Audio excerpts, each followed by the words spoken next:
All right. I'm even scared to put this out there. And you all know that I researched the shit out of everything. I've been looking into this for like 5 months into the connection between neurodivergence and witchy, paranormal, all of those things. And of course, I'm like, I believe in science, I believe in science, I believe in science, while I'm researching to try to make sense of this. Because when I first came across this, I was like, oh my god, if neurodivergence could tap into all of their power, we could shift collective consciousness. And then I was like, Jesse, you sound manic. But then I really thought about it and I researched it. And I'm going to give you a quick scientific explanation and then I'm going to give you an analogy. Again, super simplified.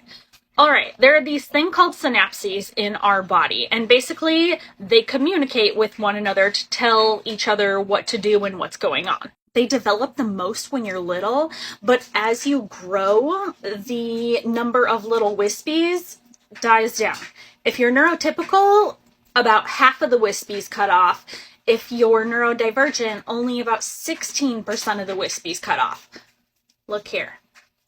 Now, there are two types of synapses. Chemical, which basically tells your body what to do. It's from about here down. And then electrical, which basically runs your brain. When you experience paranormal stuff, you experience it in your brain. And neurodivergents have more synapses, which means more processing in the brain. That's why we're so prone to things like sensory overload, because there are so many different sensations that we can pick up on that not a lot of people can.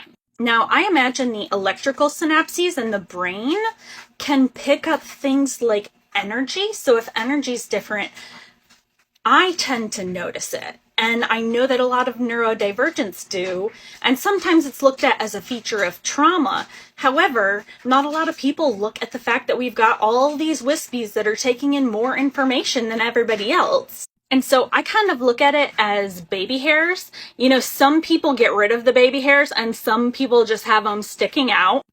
Don't usually notice them, but when it's hot or when they're overloaded, they're just like, oh my god, these will not get out of my way.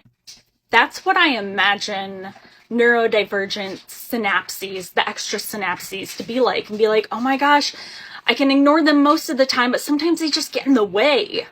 So we pick up things like energy that other people don't.